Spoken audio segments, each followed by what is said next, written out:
I thought it was possible that he would win first.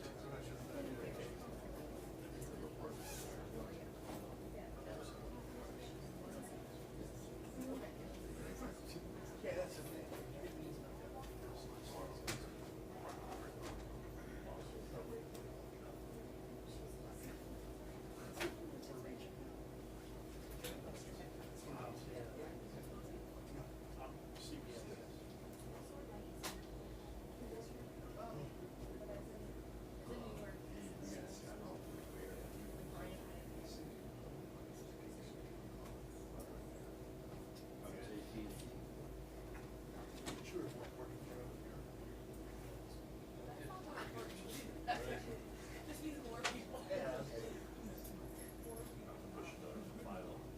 I grew up some of us yeah. People love that. They look at me like that.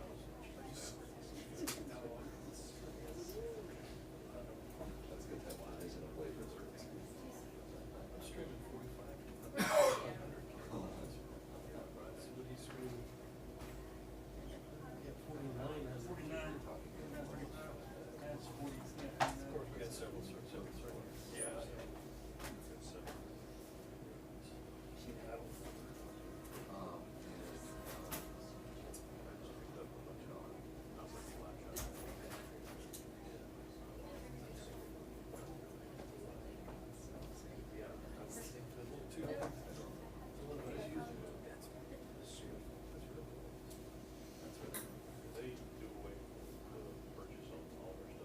It's all leased.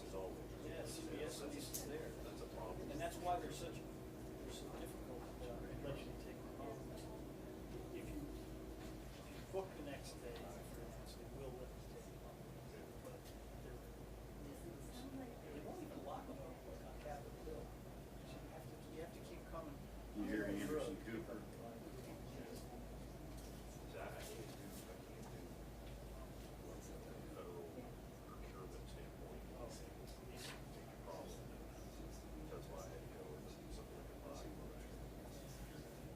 And live you won't something.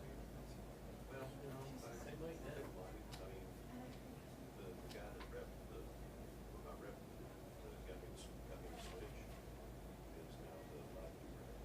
So, Hey Eric, this is Dave Jenkins. I'm calling, I might as well get the, if they don't talk to me, the comments are great, but they're about that big. They're not big at all. yeah, I'll shoot it for live. This does weighs very little, and it comes with a little plate I can put in between my battery and the camera, and it'll feed it from my battery, or whatever. Yeah, the comments just have Yeah. they have a Okay. Yeah. It draws more than the camera does. I've been on occasion, yeah, and there are no specs on what this thing is. All they will tell you is that when the battery All right, is, thank you very it should much. run 2 hours of its internal battery. Actually, it does. Mine going. But it depends on how old it is. CBS has a couple. So it sounds like they're not gonna talk to me on PO. So If the you battery find does out, not have a get live shot, turn around, let me know. 2 hours. But that one has a, that you can first. External I see Anderson Cooper, it's all fog.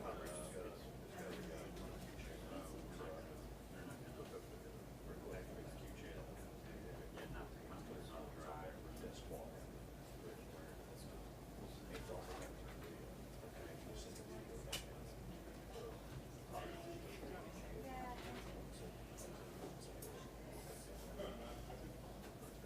One of these had a problem when I was at the court, the SDI out, at the chassis maker had some kind of bad damage. And CBS, maintenance guy didn't know that he wasn't supposed to repair it. They're not supposed to touch it, they're not supposed to open it. If there's a problem, they're supposed to send us that. Yeah. So weird, because I put a sort of note on the box, my name and number, in case they needed further explanation. And I got a call 2 weeks after, your line was ready, where would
Morning, everybody. This is your 2-minute warning, so don't feel like you need to rush. I'm going to run through who we have today because it's been shifting. And we should be starting relatively close to on time today, so I appreciate your patience with us in the last couple days. So this morning we will have our usual weather update. Today from NOAA we will have Chris Wamsley and Dr. Neil Jacobs. FEMA Office of Response and Recovery, Jeff Byard. Health and Human Services, Dr. Bob Cadleck. From the U.S. Coast Guard, Admiral Meredith Austin.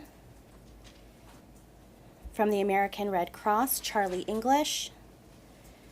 From FEMA's Office of Disability Integration, Linda Mastandria. From the National Voluntary Organizations Active in Disasters, Greg Forrester.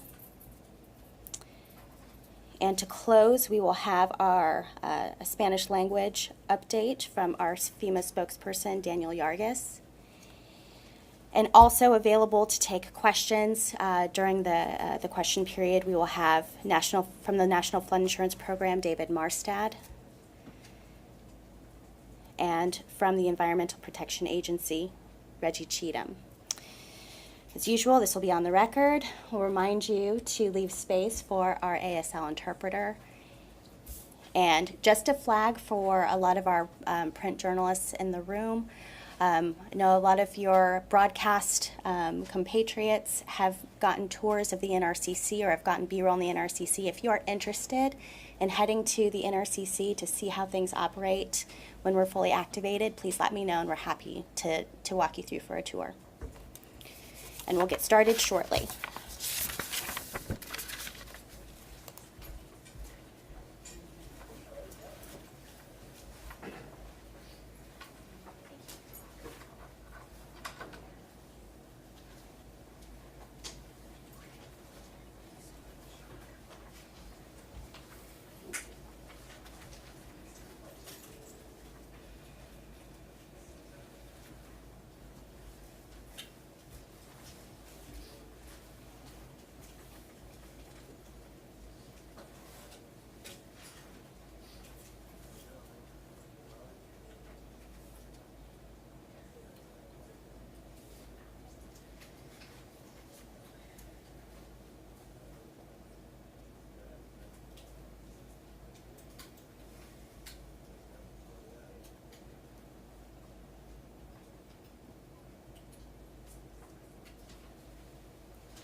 All right. Good morning, everybody. Thank you for joining us today for this morning's update on the whole community response to Hurricane Florence. This morning we'll have some brief remarks from some key speakers, and then we'll follow it up with some questions and answers. Of course, we are on the record. I'll just run through who we have. The agencies represented this morning. We have the National Oceanic and Atmospheric Administration, FEMA's Office of Response and Recovery, Health and Human Services, U.S. Coast Guard, the U.S. Army Corps of Engineers, the American Red Cross, the National Voluntary Organizations Active in Disasters, FEMA's Office of Disability Integration, and of course we will close with a Spanish language update from our FEMA spokesperson Daniel Yargis. Also available for questions, we will have the National Flood Insurance Program and the Environmental Protection Agency. And with that, I will turn it over to Noah for a weather update. Good morning. My name's Chris Wansley. I work with NOAA's National Weather Service. At around 7:15 this morning, the center of Hurricane Florence made landfall at Wrightsville Beach, North Carolina. It is currently a Category 1 hurricane with 90-mile-an-hour winds, moving slowly at 6 miles an hour out of the west. Currently, there is a tornado watch in effect and will likely continue into tonight. Storm surge along the Carolina coast will continue into Saturday and in some areas Sunday night and into Monday morning. Expect higher levels of higher tides during high tide cycles, and the next high tide cycle along the Carolina coast is around noon today, Eastern Time. I do want to emphasize that this is only the beginning. Florence is a very slow mover. We'll continue to trek along the North Carolina and South Carolina coastline for the next 24 to 36 hours. It will not get to Columbia, South Carolina until Sunday midnight morning. We've already seen a foot of rain just north of Wilmington area. We're still expecting rainfall amounts of 20 to 30 inches, some isolated spots of 40 inches. Some of you may remember this is in comparison to September of 1999. The first half of that month of that year, we had Hurricane Dennis and Floyd that produced around the same amount of rainfall that we are anticipating with Florence. The only difference is back then it was within 14 days, and we're looking at the same amount of rainfall in 3 days. Some of the river levels are going to be forecast to exceed the historic levels, and some of those were during Hurricane Floyd. We must emphasize for your own safety, to not drive where water covers the roadways, especially at night. A lot of the flooding is going to start in the river stem levels later on tonight near the coastline and increase Sunday into Monday further inland. Always remember, turn around, don't drown. That's the main thing that we always say. Concern beyond that continues with the track as it moves into the Appalachians Sunday into Monday, and also into the Mid-Atlantic region early next week. Due to the recent rainfall we've had over the last couple of weeks, it will not take that much rainfall for additional flash flooding to occur in these areas.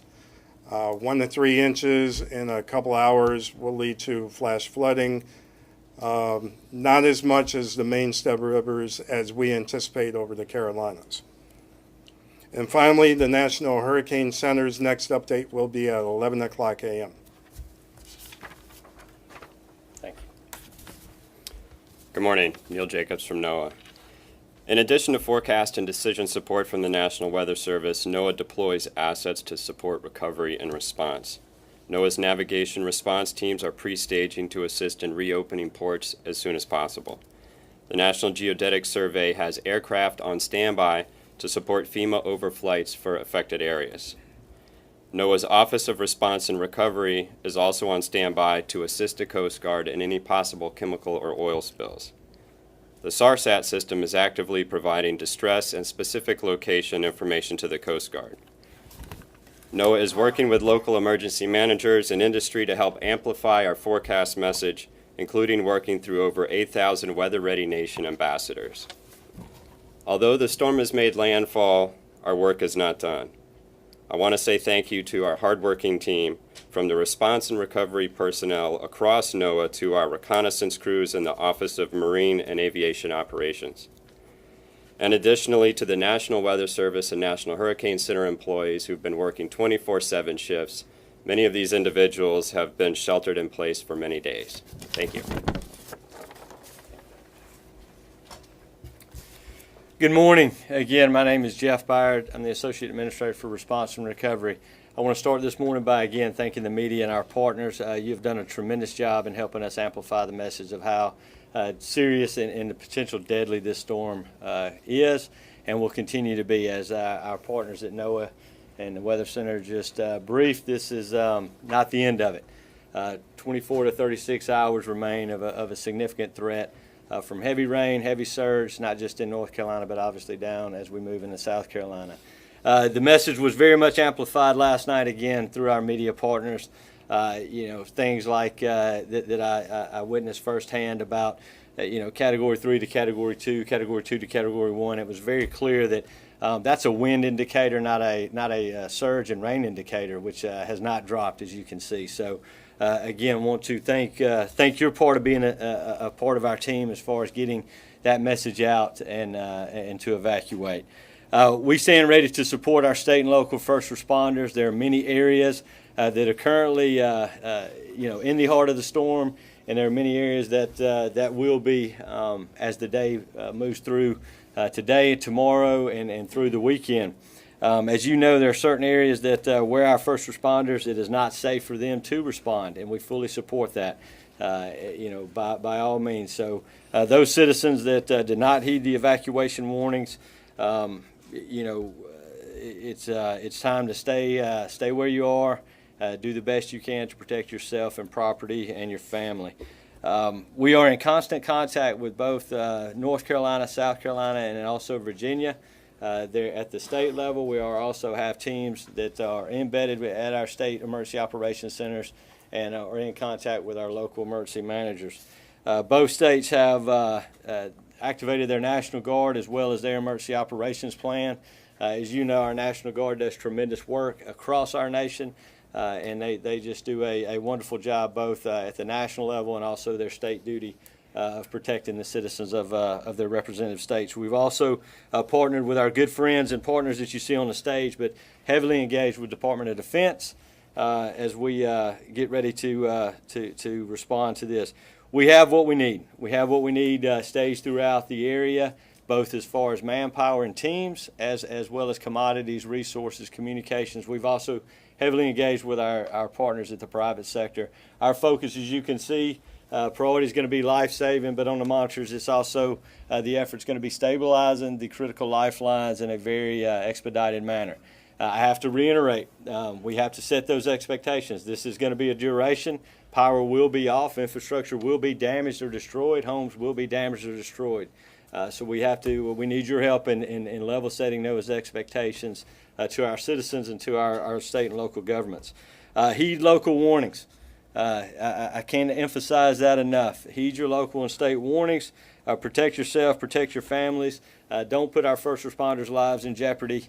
Do what you need to do as part of the team as well. And that message is to our citizens, both impacted currently and that will be impacted by the effects of Hurricane Florence. At this time, I want to turn it over to a good partner and a dear friend, Dr. Bob Catlick with the Health and Human Services. Thanks a lot, Dr. Jeff. Catlick, thank you. Good morning. I'm Dr. Bob Cadlick with the Health and Human Services. I'm the Assistant Secretary for Preparedness and Response. To Jeff's point, we've been working closely with FEMA and our state and local partners well before the storm. Secretary Azar spoke to the governors, and I've spoken to the state health officials to know what resources are in place to assist them to save lives in the event of the worst case scenario. We've also been working very closely to declare public health emergencies in South Carolina, North Carolina, and Virginia that will ease the ability for individuals as well as hospitals to take care of folks affected by this storm. We've deployed more than 500 personnel. These are Public Health Commission Corps officers who are currently working in medical shelters around the region, assisting local communities, as well as several hundred disaster medical assistant teams who are positioned around the region to respond, if necessary, should there be a requirement to assist people who have specific health needs.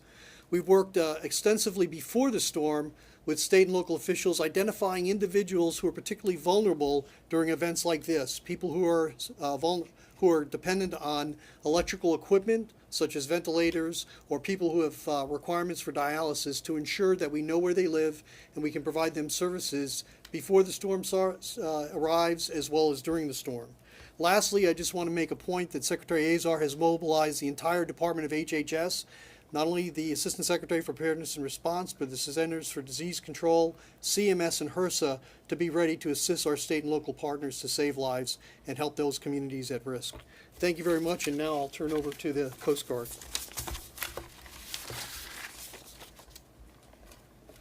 Thank you, sir. Good morning. My name's Rear Admiral Meredith Austin with the Coast Guard.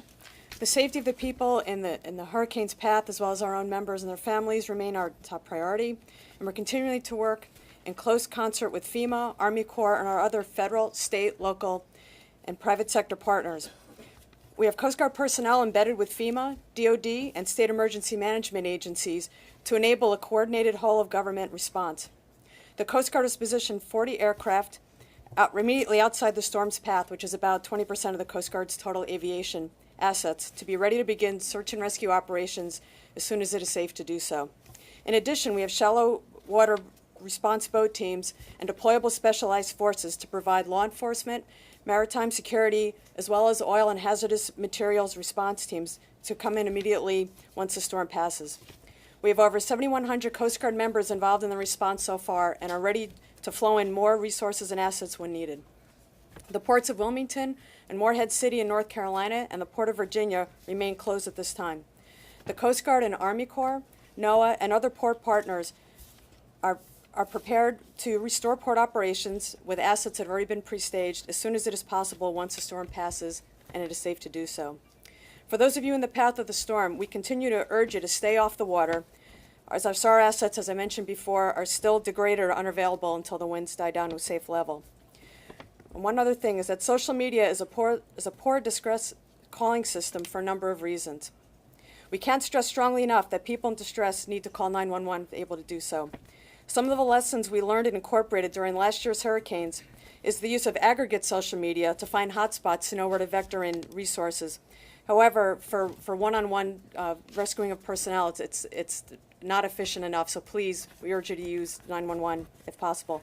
And finally, once the storm is passed, hazards may still be present. Stay in a safe location while the Coast Guard and other state and local authorities assess damage and disperse additional resources. Thank you.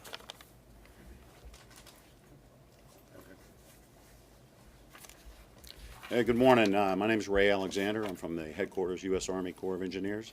I'm the Director of Contingency Operations. I'm here today to talk about the Corps' preparedness to respond under Emergency Support Function 3, Stafford Act, in support of FEMA and our state and local partners. But first, I'd like to mention the support the Department of Defense is providing, as Mr. Byard highlighted. The Department of Defense and Army have deployed over 9,700 personnel. That's active and reserve component, and Department of the Army, Department of Defense civilians. In addition, key equipment has been positioned in the area.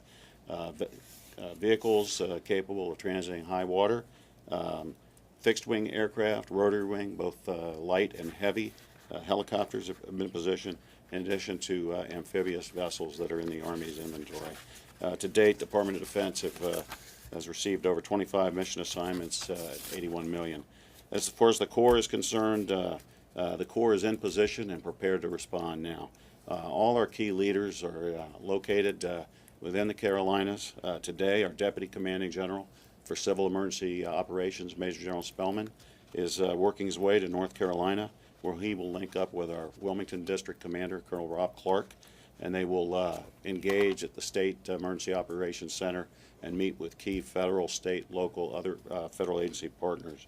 In addition, Brigadier General Diana Holland from our South Atlantic Division, she will be forward as well in both South and North Carolina today. To date, the Corps has over 15 mission assignments, $5.3 million, and additionally over $1.3 million of our own flood control coastal emergency funds that allow us to prepare for and respond to flooding. In terms of missions that we expect to execute, temporary power is probably job number one we anticipate. And with that, we have our specialized power planning and response teams in position in both North Carolina, South Carolina, Virginia if needed.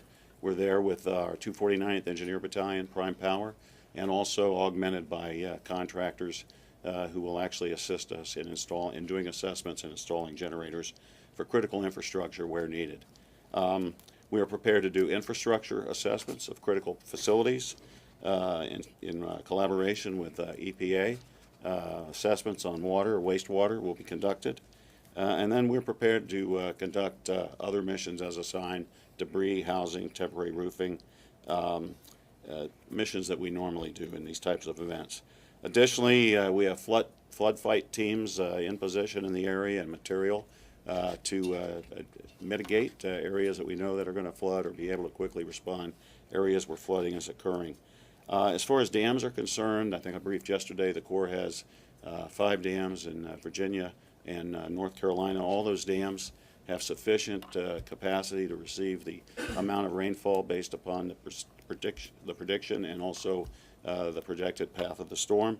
And then there are other federal dams, specifically dams on Fort Bragg, North Carolina, Fort Jackson, South Carolina. We have personnel there on both garrisons prepared to offer technical subject matter expertise and respond if necessary. We do not anticipate any of these dams failing of any kind or dangers downriver.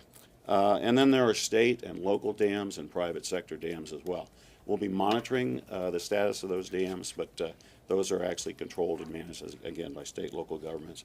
And then navigation, as the Admiral said, we're working closely with NOAA and the U.S. Coast Guard. Our survey vessels, our dredges, they're in safe harbor now. But as soon as the storm passes and the sea state allows, we'll be working with our partners to ensure that the ports, Morehead City, Wilmington, are open as soon as possible, Atlantic Intercoastal Waterway, and key federal inlets as well. Lastly, I would say some things that we are planning for. Potentials are North Carolina 12, which runs the length of the Outer Banks. It's had a history of being breached at times. We're doing planning in the event there's a breach, and we're receiving an assignment to repair that breach. We're looking for the potential debris mission, however, debris in the form of livestock, specifically hogs in eastern Carolina. There is a history of a large number of livestock being killed as a result of flooding in these storms. So we're prepared to do that. We are fully prepared for whatever may come. Again, our leaders are forward, and thank you.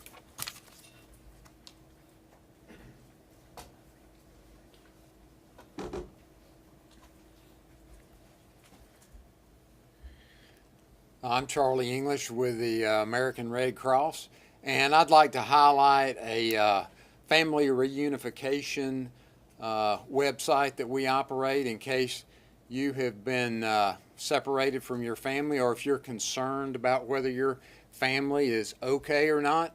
And you can get to that Safe and Well website at redcross.org, and under the Get Help tab, it will direct you to where you can post a message about being safe and well in a certain location. I'd also like to mention and ask for your consideration in giving blood.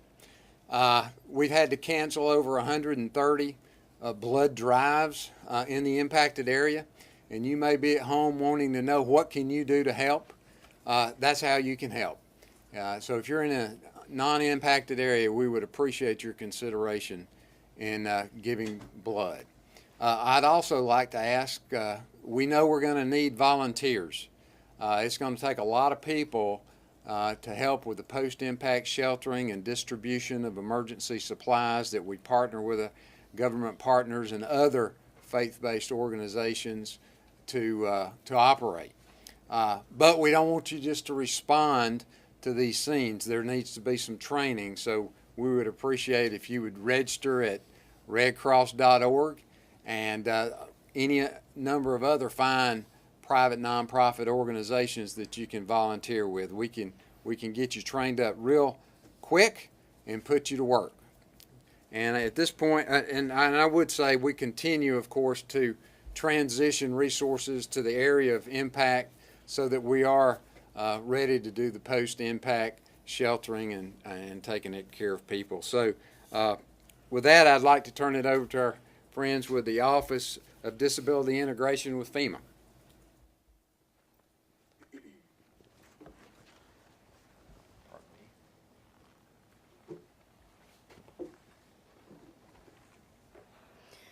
Good morning. Today, FEMA's Office of Disability Integration and Coordination remains focused on life safety for people with disabilities who've been impacted by Florence. Together with the Red Cross and HHS, we're watching New Bern very closely because that county has the highest population of people with disabilities in the impacted areas. North Carolina has requested 2 EMAC FAST teams. FAST teams are basically teams that go in to assess shelters to ensure that they can meet the needs of people with disabilities who are going to be there. They're using what's called the CMIST protocol, where they assess communication, maintaining health, independence, services and support, and transportation to ensure that the shelters have the capacity to serve the folks that with disabilities that will be staying there. The Office of Disability Integration and Coordination has deployed disability integration advisors to support Region 4, as well as the states of North and South Carolina. These disability integration advisors are on the ground to advise senior leadership on, to ensure decisions being made will consider the needs of and the impact on survivors with disabilities who've been impacted by Florence. The Office of Disability Integration and Coordination is leaning forward. We are not waiting for response to be over before we start looking at recovery. We are bringing together representatives from FEMA's Individual Assistance Branch, from the Office of Disability Integration and Coordination, and our partners at the Red Cross to plan for the best way to transition people with disabilities out of the shelters and back into independent living in their communities. Thank you.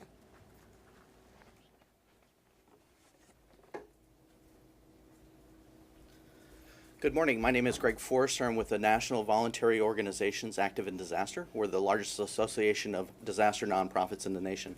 We're made up of 68 national member organizations, and then we have an organization in every state and territory. For the last 4 days, we've been working alongside of FEMA and State Emergency Management to make sure that our organizations are staged and ready to respond as soon as the storm clears. What we are is members of each and every community that's been disaster affected. 75% of our members are faith-based organizations with locations in each community across the nation. Right now, we're waiting for the storm to clear, but many of our organizations like Red Cross, Salvation Army, Southern Baptist Disaster Response are already engaged in housing and feeding missions for those that are sheltering.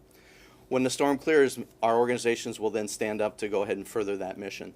We will also be engaged in cleanup work and other responses as needed. Right now, we're concentrating on volunteering and donations. We know that this nation is one that volunteers very readily. Sometimes those volunteers come in a form that we can't utilize them right away. So what we're asking for is go to our website, www.nvoad.org. We have a means by which you can go ahead and register to volunteer in each state that's been disaster affected. We also have a donations portal that's on there. We ask that for those donations, we're looking at just corporate in-kind donations to come through for things that we know are going to be needed. The best donation is cash. What we have found is as many disasters, things arrive into the disaster zone, we end up spending much more time working on donations than we do actually working with survivors. And so we ask that you don't do any clothing drives or any of those kinds of things at this point in time. We will let you know as far as what the needs are in the field. What we do know is commodities have been staged extremely well with FEMA and with our state emergency management partners. We are engaged and embedded within every state emergency management office and also here at FEMA at headquarters. Again, looking to volunteer, go to the website. As Mr. English stated, the Red Cross is an excellent organization to go ahead and volunteer with. You can go to our website and find all the other organizations on how you can affiliate with them so that you are prepared to respond in a coordinated way as we bring response and recovery to these disaster-affected communities. Thank you.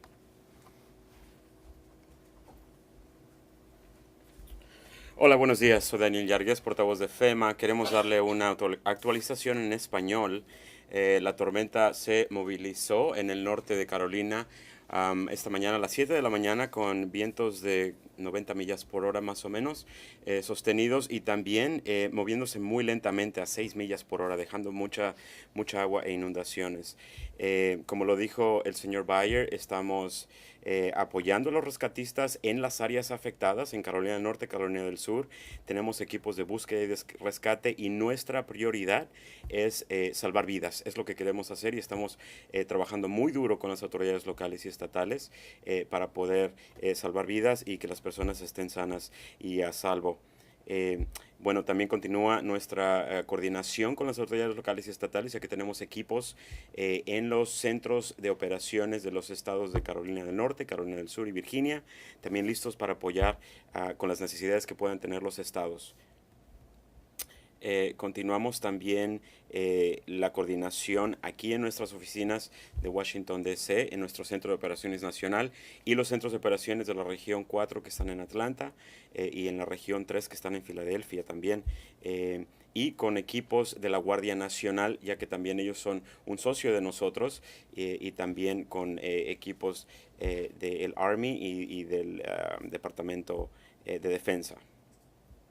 Mensaje también de nuestros colaboradores y socios. Si quieren ayudar, ser voluntarios, a veces la mejor forma de hacerlo es por medio de dinero en efectivo, ya que cuando las personas mandan cosas, a veces se tardan más en tratar de ver para dónde tienen que ir esos artículos. El dinero en efectivo llega mucho más rápido y más eficiente a las personas impactadas, o si quieren también ser voluntarios para ayudar a las personas que fueron afectadas, también les pedimos que hagan eso y que tengan mucha paciencia. A lo mejor no van a poder regresar a sus casas inmediatamente. Les pedimos que tengan mucha paciencia y que continúen acatando las indicaciones de las autoridades locales y estatales de no regresar a casa si no es adecuado, porque puede ser también peligroso. Muchas gracias. We'll now open up for Q&A. As a reminder, please state your name and affiliation, and we'll limit it to one follow-up for time considerations. All right, yes, ma'am. Hi, I'm Heather Timmons from Courts. I think this might be a question for Rear Admiral Austin, but Great. There's a lot of social media, crowdsourced rescue websites and things. Many of them sprang up during Hurricane Harvey.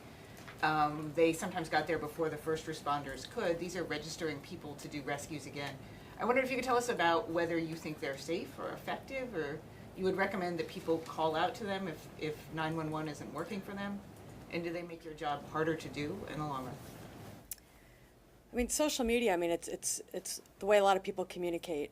What we discovered last year, though, was that using social media as a tool to get calls for help to the people who are actually responding is a little problematic, because it's not secure. People's privacy is not necessarily considered. Unfortunately, we found that some unscrupulous people might take advantage of people because people now know that they're in a disaster area, and that they're vulnerable. So if that's the only way that people can reach, because they don't have phone for whatever reason, or they don't have electricity, then if people are able to call out to social media, if friends see that or others see that, if they can then call 911 just to make sure it gets into the system, because it might not necessarily be the Coast Guard that's going to be the ones responding. If it goes to a 911 center, that call center is able to then dispatch the most appropriate and the closest and available asset to actually do that rescue. So that's why we, understand people will sometimes use social media, but it's not very efficient in order for us to make sure that we get to the right people who are actually in distress. But if that's the only method they have, if people who see those messages can then contact 911, then we could be sure that they're entered into the system, so we're able to actually see that they're in need and we're able to rescue them. And what about some of these civilian rescue networks? There's something called crowdsourced rescue, and right now they're registering people who want to do rescues. Is that effective? Do they get in your way? I don't know. Sure. Let me, to complement what the Admiral was saying, first and foremost, we don't want to have first responders in danger, and we don't want to have citizens in danger. Very admirable that our citizens, that's exactly what we've asked to do. We saw that in Harvey with the wonderful work that the Cajun Navy has done with neighbors helping neighbors. So, what we've done in conjunction with the Coast Guard and others, we also utilize crowdsourcing. We don't only utilize that from an external affairs part, we've operationalized our crowdsourcing capabilities within FEMA. And what does that mean? It means that we have those individuals on our operations floor, and what they've been able to do and what they will continue to do is look where needs are and make sure that we're communicating those pockets down. Again, I want to reiterate, we're not a 911. We're not designed to be a 911 service, nor should the FEMA at the headquarters level in Washington, D.C. be utilized as a 911 service. I don't think our locals on the coast would want D.C. Dispatching those 911 services. But what we are able to do with that is identify where those pockets are and make sure that we've got and can get that down not only to the Coast Guard but to our urban search and rescue teams that are embedded with our local first responders. And these are the best of the best. They train for this. Water can look, one way it's very deceiving. So, the last thing that we want to do is have, citizens helping citizens, and then that compound what our first responders have to go do. So, there's a lot of that. Social media has been a excellent tool, and we're incorporating that as part, not just at the federal level, but also in our state and local levels to understand that. So, I hope that answers your question. Yes, ma'am. Give us a number for how many SWIFT current search and rescue teams you have positioned, ready to help? It seems like, rising water is going to be the main concern of the storm. Yes, ma'am. That's a good question. We have over 1,100 federal urban search and rescue personnel dispatched throughout the 2 states, but that's just one resource. Our National Guards, our Department of Defense, we have high water vehicles and teams that are ready to go that can do water rescue. There's a big difference between, as you well know, swift water and just high water. So we have teams that can do that. We have our partners at the Coast Guard who lead that federal effort for coordination effort. Think about the amount of coordination it takes to have people on the water doing rescues, also wind safe to do so. Our helicopters, our air rescues, not just from the Coast Guard through National Guard and others. Again, the last thing we want to see is first responders' lives in danger trying to go save lives. So the Coast Guard heads that effort up. So we have a lot of resources available. That's not just the urban search and rescue teams. And when safe to do so, we'll do so. But we have adequate amount. We've really, put these teams out there. They're not only at the state level, they're all the way down to the local level.